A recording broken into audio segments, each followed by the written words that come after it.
D'aucuns ont marqué l'histoire par leur grâce, leur virtuosité, leur exploit éclatant. D'autres s'imposent par leur cœur, leur volonté, leur abnégation. Luis Fernandez appartient à cette deuxième catégorie. Et souvent, ce sont eux que l'on n'oublie jamais. À une époque où le football français cherchait encore sa place parmi les puissances mondiales, Fernandez apportait un supplément d'âme, un joueur qui ne criait jamais, un homme qui transformait chaque match en un combat loyal, sans haine, mais avec une foi inébranlable dans le collectif. Né de l'exil, élevé dans les quartiers populaires, Luis Fernandez n'a jamais oublié d'où il venait. Son histoire n'est pas celle d'un prodige précoce, mais celle d'un gamin modeste devenu capitaine, champion, entraîneur et figure tutélaire du Paris Saint-Germain. Dans ce monde du football où le clinquant et le spectaculaire captent souvent toutes les attentions, Luis Fernandez nous rappelle une vérité essentielle. Le plus beau talent, c'est parfois de ne jamais abandonner. Le 2 octobre 1959, à Tarifa, dans le sud de l'Espagne, naît Luis Miguel Fernández Toledo. Ses premières années sont marquées par un contexte difficile, la pauvreté, l'oppression politique sous le régime Franco, l'absence de perspective pour sa famille. Très jeune, Luis découvre ce que signifie vivre sans privilèges. Ses parents, en quête d'une vie meilleure, prennent une décision lourde de conséquences, fuir l'Espagne et tenter leur chance en France. La famille Fernandez s'installe à Mantes-la-Jolie, dans la région parisienne, un environnement modeste, parfois dur, où l'intégration n'est jamais gagnée d'avance. Mais c'est là, dans ces rues, que Luis façonne son caractère. Un caractère forgé par le besoin de s'imposer, sans jamais renier ses racines. Le football devient très vite son langage universel.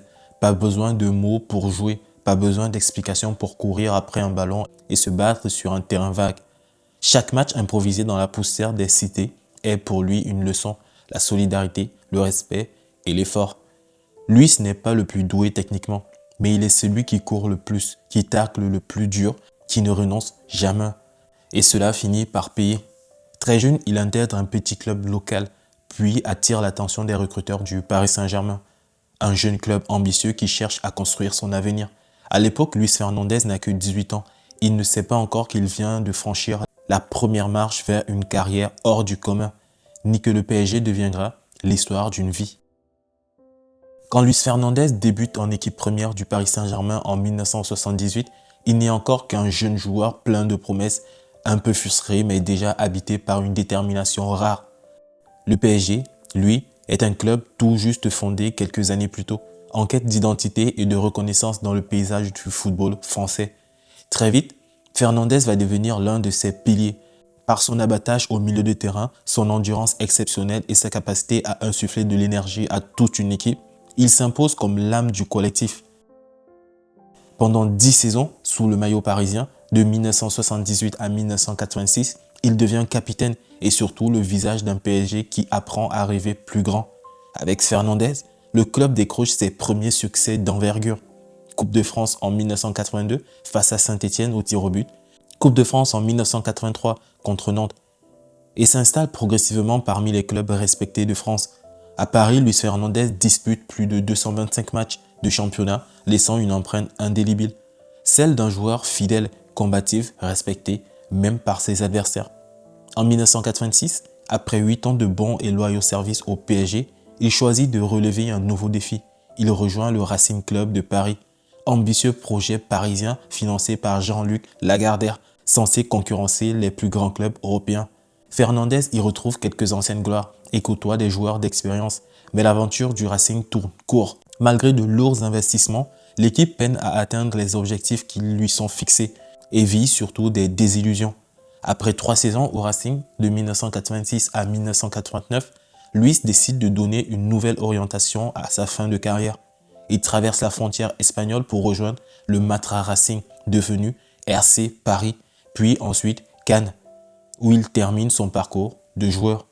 À l'AS Cannes de 1989 à 1991, il joue ses 2 dernières saisons dans un rôle plus discret mais précieux, celui de grand frère, de modèle pour les jeunes, notamment un certain Zinedine Zidane, qu'il côtoie brièvement dans ses tout débuts professionnels. À l'été 1991, à seulement 31 ans, Luis Fernandez met un terme à sa carrière de joueur professionnel. Un peu prématurément, sans doute, mais avec la sensation d'avoir tout donné, tout ce qu'il avait. Dans les crampons de Luis Fernandez, il n'est jamais resté une seule once de regret. Son bilan en club reste celui d'un bâtisseur, d'un capitaine et d'un travailleur d'élite qui aura marqué chaque vestiaire par lequel il est passé. En 1982, alors que la France rêve à nouveau de football après des décennies de disette, Luis Fernandez est appelé pour la première fois en sélection nationale. À 23 ans, il va trouver sa place parmi une génération exceptionnelle qui va bientôt marquer l'histoire, celle du carré magique. Le carré magique, laissez-moi vous l'expliquer. C'est l'alchimie rare entre Michel Platini, Alain Giresse, Jean Tigana et Luis Fernandez. 4 milieux de terrain aux qualités différentes, mais parfaitement complémentaires. Platini, lui, est le stratège, le génie du dernier geste, la vision du jeu total. Giresse, le dynamiteur, le technicien agile, la créativité permanente. Tigana, c'est l'athlète élégant, capable de porter le ballon sur 50 mètres sans le perdre. Et Fernandez, l'âme défensive, le travailleur inlassable, le lien entre la récupération et la relance. Dans cette mécanique de précision, Luis Fernandez joue un rôle spécifique. Il est le stabilisateur, celui qui permet aux autres de s'exprimer pleinement en absorbant les tâches ingrates, défendre, récupérer, couvrir. Mais Fernandez n'est pas qu'un simple récupérateur. Son intelligence de jeu, son placement, sa capacité à lire les trajectoires en font aussi un relanceur propre, capable d'accompagner l'attaque au bon moment. Humainement, Luis Fernandez est également précieux. Dans un groupe souvent traversé par les tensions ou les égos, il apporte son franc-parler, son énergie positive et surtout cette idée que le collectif passe avant tout. De 1982 à 1986, il est indispensable à l'équipe de France. Il incarne une forme de rigueur morale sur le terrain, toujours respectueux, toujours engagé, jamais dans la tricherie. Son parcours en bleu est jalonné de grandes émotions, de douleurs aussi, mais surtout d'une immense fierté d'appartenir à cette génération qui a changé le regard du monde sur le football français. Un moment spécifique est le championnat d'Europe des nations en 1984, organisé en France, représentant le sommet de la carrière internationale de Luis Fernandez. Pour la première fois, la France accueille un grand tournoi international et la pression sur l'équipe nationale est immense. Le public attend enfin une victoire et ce groupe, emmené par Michel Platini avec Fernandez en sentinelle, va offrir aux Français bien plus qu'un trophée, mais un rêve éveillé. Tout au long de la compétition, Fernandez est l'un des piliers silencieux de l'équipe, moins mis en avant que Platini, auteur d'un tournoi exceptionnel sur le plan offensif. Luis accomplit un travail colossal dans l'ombre. Pressing constant, couverture démontée des latéraux, relance propre pour alimenter les attaques rapides. Dans une équipe très portée vers l'avant, son rôle de régulateur est vital. Sans Luis Fernandez, il n'y aurait pas eu cet équilibre qui a permis à Platini, Giresse et Tigana de briller autant. Le tournoi reste marqué par plusieurs performances historiques. Le match contre la Belgique, 5-0, où la France offre un récital de football offensif. En demi-finale contre le Portugal, 3-2 après prolongation, un combat épique où Luis Fernandez livre une prestation de très haut niveau, repoussant sans cesse les assauts adverses. Puis la finale au Parc des Princes face à l'Espagne. Un match lourd d'émotions pour Luis, né en Espagne, mais désormais l'un des héros du football français. Dans cette finale, Fernandez fait ce qu'il sait faire de mieux, sécuriser l'équipe, harceler l'adversaire, transmettre l'énergie positive. La France l'emporte 2-0, grâce notamment à un but chanceux mais symbolique de Platini et un but libérateur de Bruno Bellone. À la fin du match, Luis Fernandez, comme toute l'équipe, explose de joie. Mais dans son regard, il y a quelque chose de plus profond. La conscience du chemin parcouru, de l'enfant immigré espagnol jouant dans les rues de Mantes-la-Jolie au champion d'Europe devant tout un pays en liesse. L'Euro 1984 n'est pas qu'un titre, c'est l'accomplissement d'une génération et la reconnaissance du football français sur la scène mondiale. Et Luis Fernandez, discret mais essentiel, aura été l'un des plus grands artisans de cette victoire. Quand Luis Fernandez raccroche les crampons au début des années 90, l'idée de quitter les terrains ne l'effleure même pas. Pour lui, continuer de vivre le football est une évidence. Ce sera donc sur les bancs de touche. À seulement 31 ans, il devient entraîneur du Paris Saint-Germain, son club de toujours. Un pari audacieux, presque irréel à l'époque. Si jeune, si peu d'expérience, mais une immense détermination et une connaissance instinctive du jeu. Sous sa direction, le PSG entre dans une autre dimension. Coupe de France en 1995, Coupe de la Ligue en 1995 et Trophée des champions en 1995. Et surtout la fameuse Coupe des coupes de 1996, unique trophée européen du club à ce jour. Fernandez impose rapidement son style, un football intense, généreux, bâti sur la solidarité et le respect du maillot. Il veut des équipes qui courent, qui pressent, qui ne lâchent jamais. À ses yeux, l'investissement et la loyauté sur les terrains priment toujours sur le talent pur. Sa philosophie est simple, mais exigeante. Discipline collective avant tout, solidité défensive comme base, liberté créative pour les attaquants, mais seulement si les efforts défensifs sont faits. Et surtout, l'envie de vaincre. Cette fameuse grinta qui caractérisait Luis étant joueur. Après son premier passage au PSG, Luis Fernandez traverse les frontières pour relever un nouveau défi, être entraîneur de l'Athletic Bilbao de 1996 à 2000, où seuls les joueurs basques sont autorisés à évoluer. Dans ce contexte unique, il parvient à qualifier l'Athletic pour la Ligue des Champions en misant sur les forces traditionnelles du club, combativité, pressing haut, fierté régionale. Son retour au PSG en 2000 est moins couronné de succès. La dynamique du club a changé, les attentes aussi. Luis y est resté jusqu'en 2003, atteignant tout de même la finale de la Coupe de France.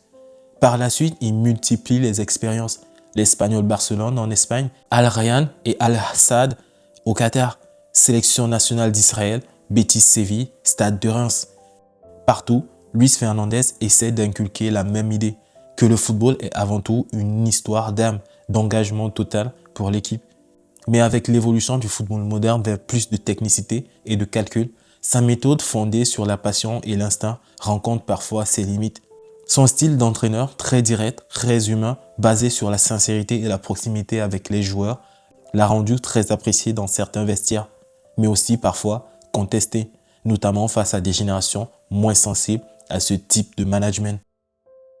Luis Fernandez restera à jamais une figure à part du football français, non pas uniquement par son palmarès, ses trophées et ses statistiques, mais pour l'image qu'il a incarnée tout au long de sa carrière, celle d'un joueur et d'un entraîneur authentique, viscéralement passionné, proche du peuple, fidèle à ses valeurs.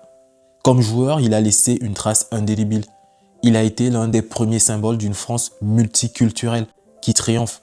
Lui, l'enfant d'immigrés espagnols devenu champion d'Europe en 1984.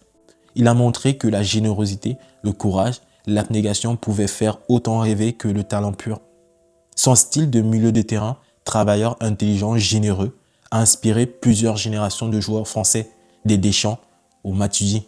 Luis Fernandez a aussi contribué à donner une nouvelle identité au Paris Saint-Germain dans les années 80 à 90, celle d'un club fier, combatif, enraciné dans son public populaire. Comme entraîneur, il a prolongé son influence. Il a apporté au Paris Saint-Germain son premier grand titre européen en 1996, ce qui reste encore aujourd'hui un jalon majeur de l'histoire du club. Il a incarné une certaine idée romantique du coach, proche de ses joueurs, passionné, parfois débordant d'émotions, mais toujours sincère dans son amour du football. Il a représenté l'espoir pour toute une génération, celui qu'un ancien gamin des quartiers pouvait devenir non seulement un joueur international, mais aussi un entraîneur respecté en France comme à l'étranger. Aujourd'hui, même si son style d'entraîneur semble appartenir à une époque révolue, moins technocratique, plus humaine, Luis Fernandez reste un personnage profondément aimé dans le cœur des passionnés.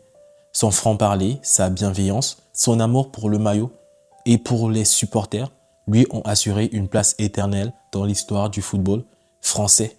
Luis Fernandez, ce n'est pas qu'une série de matchs ou de trophées, c'est avant tout une émotion, celle d'un football sincère, rugueux parfois, mais toujours vibrant. C'est l'histoire d'un gamin des quartiers, monté au sommet du football européen par la force de son caractère, de sa générosité et de son talent discret. Un homme qui parfois, où il est passé, a laissé derrière lui l'empreinte d'une passion contagieuse, une soif de victoire et une foi inébranlable dans les valeurs du collectif. Aujourd'hui encore, son nom résonne dans les travers du Parc des Princes, dans la mémoire des Bleus de 84, dans les souvenirs de ceux qui ont vibré devant ses exploits.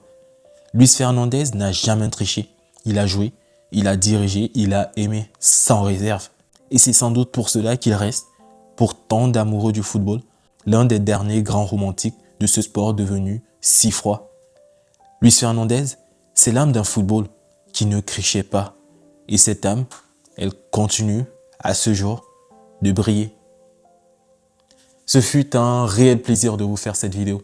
Si vous l'avez aimé, n'oubliez pas de la liker, de la partager et de me dire en commentaire à quel moment avez-vous connu Luis Fernandez en tant qu'entraîneur, consultant sportif ou joueur. Sur ce les amis, je vous dis rendez-vous pour le prochain épisode. Prenez soin de vous et peace la famille.